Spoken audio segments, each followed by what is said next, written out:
On last week's Disc Jockey News broadcast, I was trying to bring this up and have a conversation about it, but Jay took us in another direction. He does that kind of stuff. It happens a lot. What I wanted to talk about were albums where maybe you heard a single or two on the radio, so you bought the album, expecting to hear more of the same on the rest of the album, but you heard something completely different, and it's been a real pleasant surprise. Has this happened to you? If it has, let us know what that album is in the comments section. I can think of two examples off the top of my head. One is the first Will to Power album. If you're not familiar with it, give it a listen. The single that came out was a medley of Peter Frampton's Baby I Love Your Ways and Leonard Skinner's Freebird. And it was sung by a man and a woman, and it was done pretty well. It was very adult contemporary mom rock kind of thing, but it was okay. And I remember being out and about with a friend of mine. We went to a record store and he bought the cassette because he really liked the song. And he popped it in, and we're expecting to hear, more of the same, but no. It's a total freestyle album. It kicks off with, I think, Dreamin', which is an amazing song. Let's see, what else is on there? Fading Away, Somebody Told Me, Say It's Gonna Rain. There's tons of tracks on there, but nothing sounds like that big single. So that was a pleasant surprise. The other one was Beastie Boys' License to Ill. So I was really big into early rap and hip hop. I loved it, especially anything that had to do with turntablism. And I was really into rock and roll. And Run DMC did the Walk This Way thing with Aerosmith. They had a video for it and everything else. It kind of relaunched Aerosmith's career.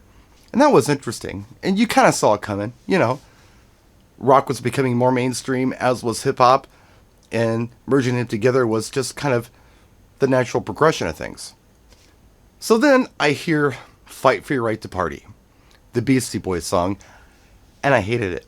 I'm like, okay, we've heard this already, this rap and rock fusion thing.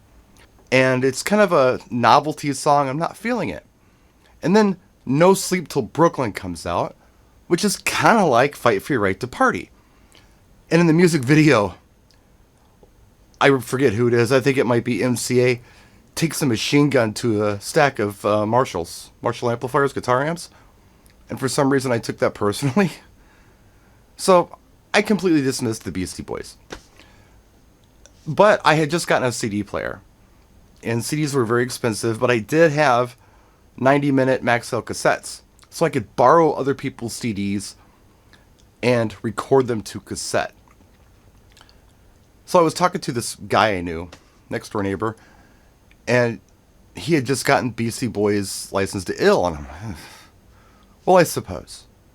I'll throw it on tape, and maybe what I'll do is I'll play Fight for Your Right to Party at the skating rink once in a while or something. So I get the CD, I put it in the CD player, and I program it where I've got Fight for Your Right to Party first, then I've got No Sleep Till Brooklyn, which are the two singles. And then I just put the rest of the album kind of in a random order, the way I had programmed the CD player to play these songs. And I start recording them. So we hear Fight for Your Right to Party, No Sleep Till Brooklyn. And then the next song kicks in, and I hear this John Bonham, Led Zeppelin, When the Levee Breaks drum loop. I'm like, what is this? And a scratch. And then it kicks in with a rap behind a Black Sabbath riff from Sweet Leaf. The whole album was like that. It was like this punk hip-hop album that I absolutely fell in love with. Brass Monkey, for instance, is a song that's so good and recorded so well that to this day, there are audio engineers all over the world who test subwoofers and speaker systems with this song. And the theory is, if the speakers don't completely fall apart while they play this tune and you don't blow a subwoofer, they feel like they've built a pretty good speaker system. And then I hear the New Style, which is a pretty straightforward hip-hop track, but then it's got that break where the horn stabs kick in. And I was a sucker for those horn stabs. Yes, Owner Rollin' Leehard had them. Some of the Janet Jackson songs had them. Some of the hip-hop tracks had them. Anything that had a horn stab in it, I was all over it. It was unique. And to this day, it's a classic. So what do you got? What album Did you kind of sign up for one thing when you bought it, and then you listen to it, you got something completely different, but you really liked it? If there's something like that that comes to mind, let us know what it is in the comment section. That's it. Thanks for watching. We'll see you next time. I appreciate you. Thank you so much for your likes and your comments and your subscriptions. And if you share the video around, that's cool too. See you next time. Practice and enjoy.